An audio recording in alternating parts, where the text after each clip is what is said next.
Hi, folks. This is Mark by Mark A. Foster, Ph.D., for the Institute for Dialectical Meta-Realism.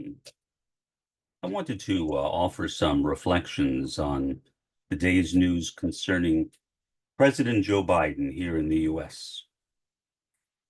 I've seen a lot of stories on him.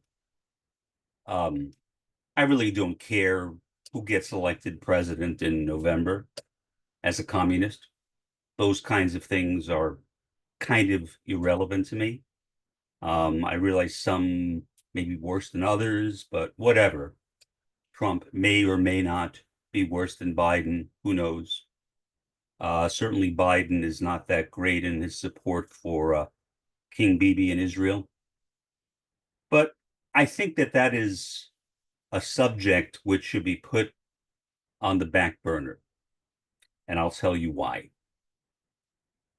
In all the stories that I have listened to on YouTube today, in all the stories I have read in newspapers today, not one of them showed any level of compassion for Joe Biden and his dementia, possibly Alzheimer's, although you really can't know that unless the person has an autopsy.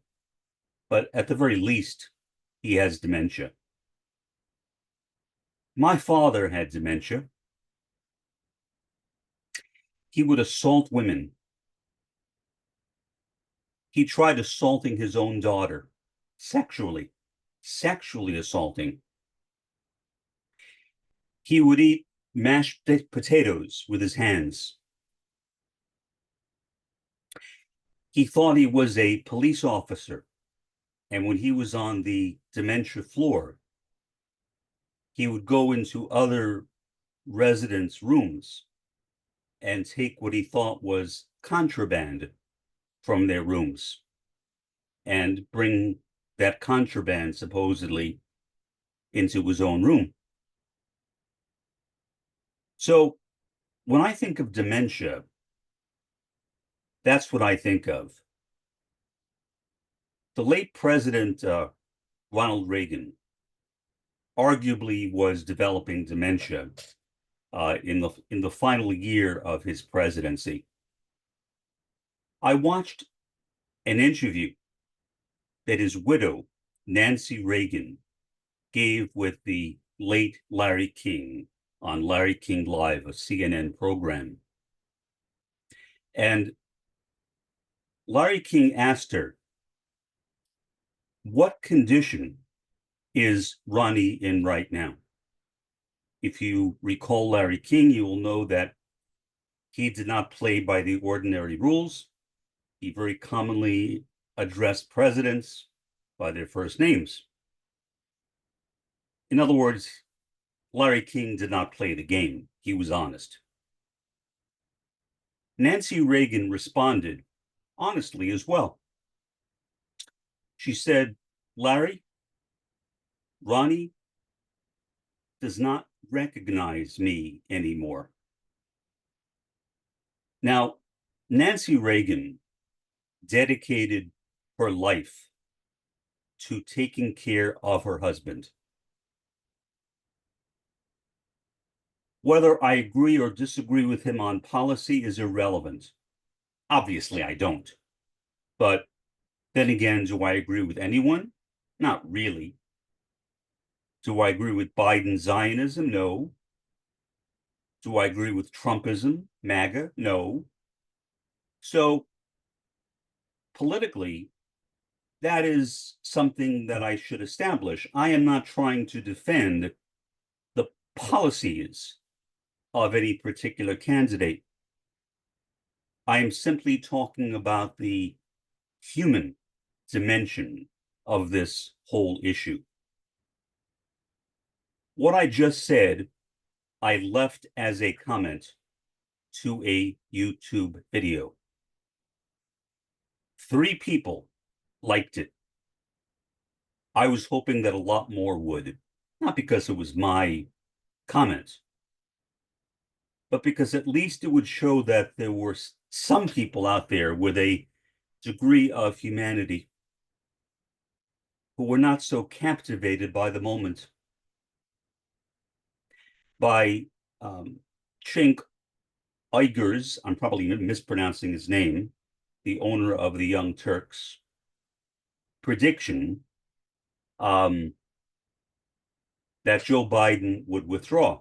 Interestingly, his co-owner, and I don't know her name well enough to pronounce it, but her first name is Anna. She basically had a disagreement with Cenk. She said, as far as I can tell, Biden does not appear to be in the process of withdrawing. So no one really knows what will happen, but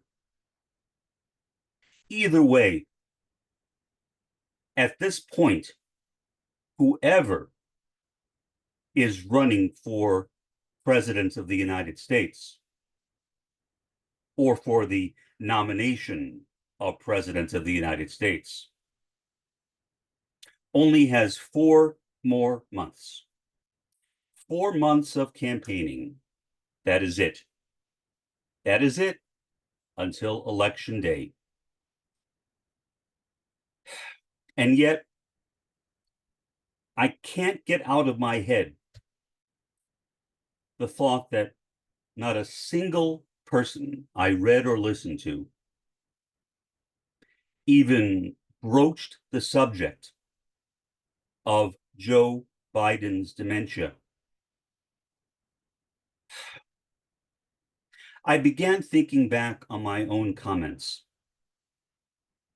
on my own criticisms of Joe Biden for saying repeatedly that he was a Zionist,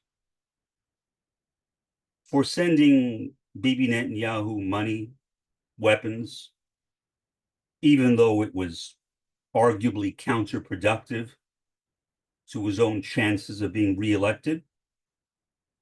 And then I thought, dementia. My father, when he had dementia, would repeat things over and over again. He would do things that ordinarily he would never do. Ordinarily.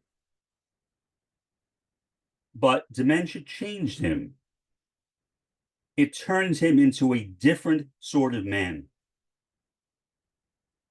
And although I don't know if Joe Biden's support for Bibi Netanyahu has anything to do with his possible dementia, I think that is a reasonable possibility.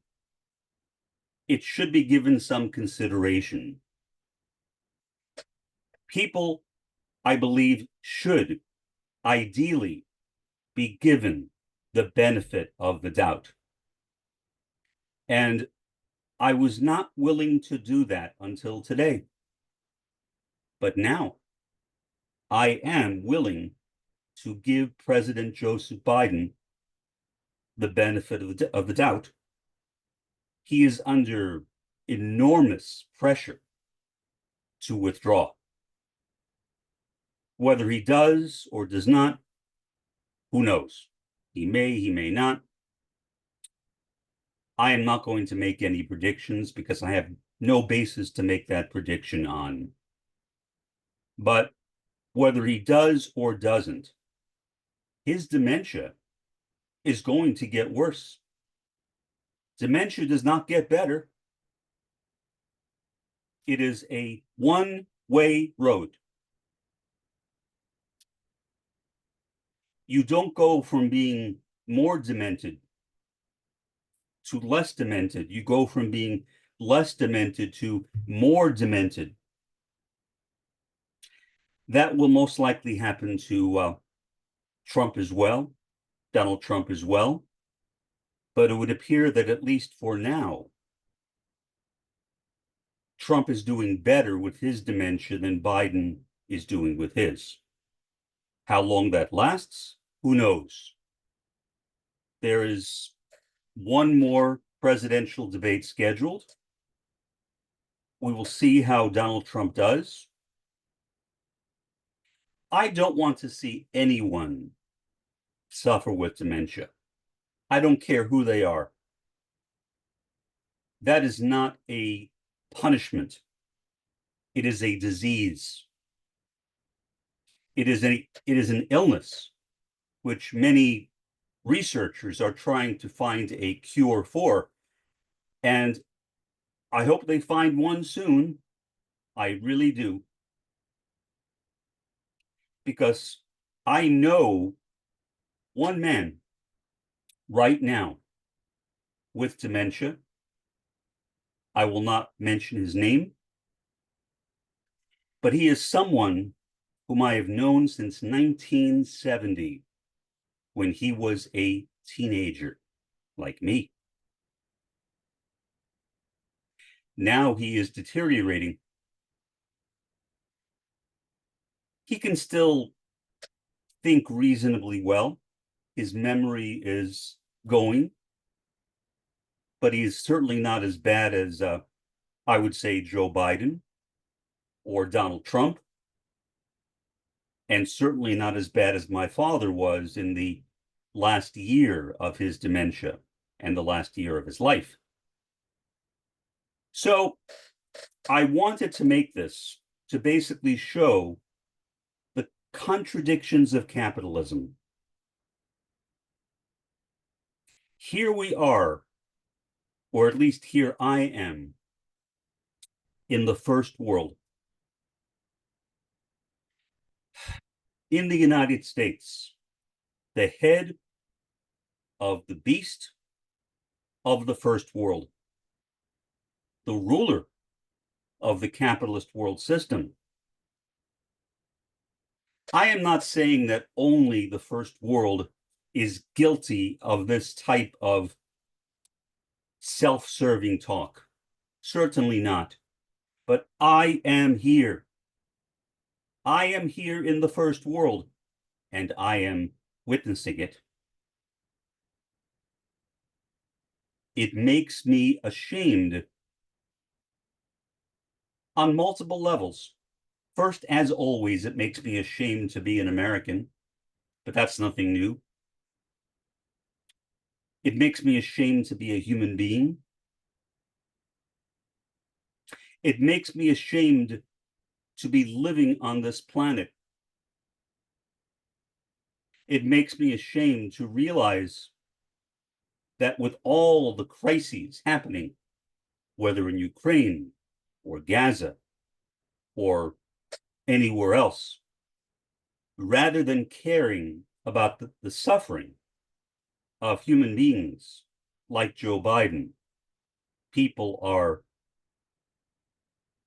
treating this as an opportunity. I remember watching Cenk. I'm not even sure if that's the correct pronunciation of his first name. Maybe it's Cenk. I'm not sure. I don't watch that show often enough. He was gleeful in talking about Biden's dementia. Well, maybe that's unfair. He was gleeful in talking about the opportunities presented by Biden's dementia and how he believed that Joe Biden would withdraw, which nobody really knows. Maybe he will. Maybe Kamala Harris will replace him. If she does, she is eligible for all the money that the campaign has. If the party selects somebody else, that person will not be eligible. So many people are saying that chances are that Kamala Harris will become the candidate for president of the United States if President Biden decides not to run again. Maybe. But again, I would hope that anyone listening to the sound of my voice would pause and reflect on the fact that rather than caring about a human being, rather than developing love. And those of you who have been watching me for a while know that I have a great deal of interest in love. Love is a basic component of Roy Bhaskar's philosophy of meta-reality. Without love, there can be no communism. Communism will depend upon love. There is hardly any love that I see in the United States, and today reinforced that idea in me even stronger. I am not going to say that there is a lot of love in the third world and in the fourth world. No, I'm not Pollyannish. I am not Pollyannish. I realize that the whole world is messed up. The world is messed up because of the contamination of the United States, American capitalism, American consumer culture, which has spread all over the world. And in a sense, focusing upon Biden as a candidate and not as a man is consumer culture.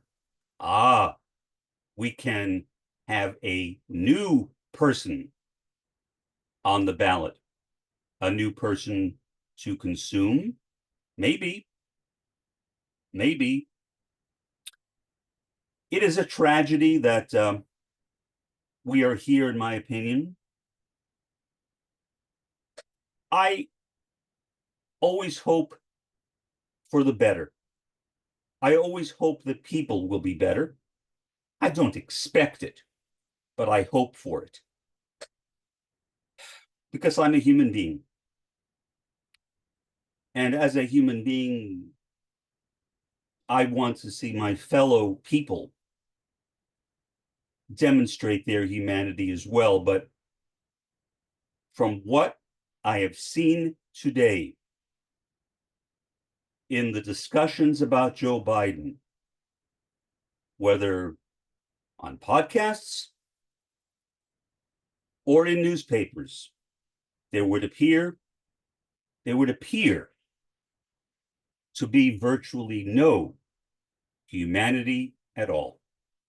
For the time being, this has been Mark, by Mark A. Foster, Ph.D., for the Institute for Dialectical Meta-Realism.